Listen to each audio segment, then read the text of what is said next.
ఆంధ్రప్రదేశ్లో ప్రస్తుతం జరుగుతోంది అరాచకానికి అంతం, అన్యాయానికి శిక్ష.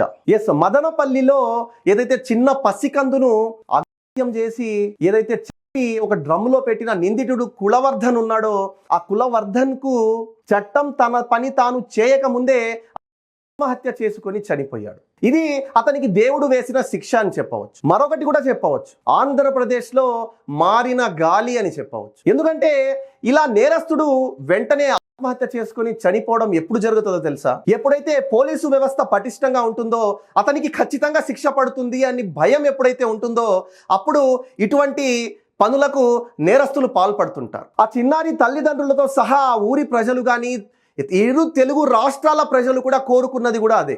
ఏది? నిందితుడికి బతికే అర్హత లేదు, వాడికి శిక్ష ఖచ్చితంగా పడాలి, అది కూడా శిక్ష వెంటనే పడాలి అని. మనము 2018కి ఒకసారి వెళ్దాం. 2018కి ఒకసారి వెళ్తే 2018లో దాచేపల్లిలో ఒక మైనారిటీ వర్గానికి చెందిన మైనర్ బాలిక 9 ఏళ్ల బాలికపై ఒక సుబ్బయ్య అనే వ్యక్తి పాల్పడితే అప్పటి ముఖ్యమంత్రి వర్యులు నారా చంద్రబాబు నాయుడు గారు వెంటనే స్పందించి 17 ప్రత్యేక పోలీసు బృందాలను ఏర్పాటు చేసి ఆ నిందితుడిని ఖచ్చితంగా శిక్షించాలని చెప్పి అతను ఆ ఉచ్చులో బిగిస్తే ఆ ఉచ్చులో బిగుసుకున్న ఆ నిందితుడు ఎవడైతే ఉన్నాడో ఇంకా తనకు శిక్ష తప్పదు, శిక్ష పడుతుంది ఖచ్చితంగా అని చెప్పి భయపడి అతను ఆత్మహత్య చేసుకొని చనిపోయాడు. అటువంటి ప్రభుత్వం ప్రస్తుతం కొనసాగుతోంది. ఆంధ్రప్రదేశ్లో అరాచకాన్ని సహించని ముఖ్యమంత్రి నారా చంద్రబాబు నాయుడు గారి సారథ్యంలో రాష్ట్ర పాలన సాగుతోంది. అదే ఇంకొక ఎగ్జాంపుల్ కూడా చెప్తాను మీకు. 2019లో వైఎస్ఆర్సీపీ అధికారంలోకి వచ్చిన తర్వాత అదే దాచేపల్లిలో 5 సంవత్సరాల మైనారిటీ వర్గానికి చెందిన చిన్న పాపపై అత్యాచారం చేస్తే ఎన్నో రోజుల వరకు ఆ నిందితుడిని కనీసం పట్టుకోలేదు. పట్టుకోకపోగా ఆ నిందితుడికి ప్రభుత్వం, ఆ నాయకులు అండగా ఉన్నారు.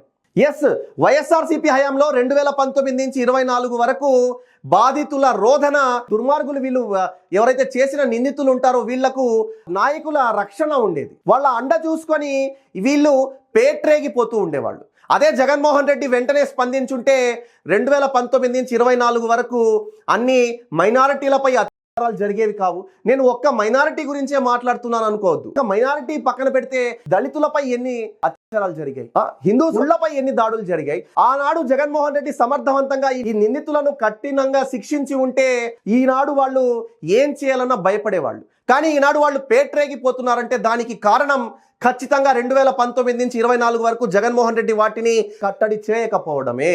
ఈనాడు ఈ కులవర్ధన్ అనే వ్యక్తి ఏదైతే ఆ చిన్న పసికందును చేసి చెప్పాడో, దేవుడు వాడికి వేసిన శిక్ష ఏదైతే నారా చంద్రబాబు నాయుడు గారి రూపంలో, ముఖ్యమంత్రి వర్యుల రూపంలో ఏదైతే పోలీస్ యాక్షన్ తీసుకుంటుంది, వాడిని కఠినంగా శిక్షిస్తుంది, వాడికి ఉరి శిక్ష పడుతుందన్న భయం వాడి గుండెల్లో ఎప్పుడైతే వాడి మనసులో, వాడి మెదడులో వచ్చిందో, వాడు వెంటనే పోలీసులు చేసి మరి వాడిని పట్టుకునేందుకు ప్రయత్నించగా వాడు నీళ్ళలో దూకి ఆంధ్రప్రదేశ్లో ప్రశాంతమైన వాతావరణాన్ని నెలకొల్పేందుకు, ఒక గంజాయి అరికట్టేందుకు కానీ, డ్రగ్స్ను అరికట్టేందుకు కానీ, ఇటువంటి అఘాయిత్యాలను అరికట్టేందుకు కానీ నారా చంద్రబాబు నాయుడు గారి కూటమి ప్రభుత్వం దీనిపై ఎంతో ఉధృతంగా కూడా అగ్రెసివ్గా ఇటువంటి నేరాలను కట్టడి చేసేందుకు అగ్రెసివ్గా వెళ్తుంది. 2014 నుంచి 19 లోపు నారా చంద్రబాబు నాయుడు గారి ప్రభుత్వంతో పోల్చుకుంటే 2019 నుంచి 24 వరకు జగన్మోహన్ రెడ్డి ప్రభుత్వంలో 29% క్రైమ్ రేట్ పెరిగింది.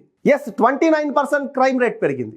అదేవిధంగా 2024లో తెలుగుదేశం పార్టీ కూటమి ప్రభుత్వం అధికారంలోకి వచ్చాక 25లో ఆంధ్రప్రదేశ్లో ఏ మేర రక్షణ పొందుతారు అని చెప్పి రక్షణ పరంగా ఒక సర్వే చేస్తే ఆంధ్రప్రదేశ్ 2వ స్థానంలో వచ్చింది. ఇది కూటమి ప్రభుత్వం యొక్క ఘనత.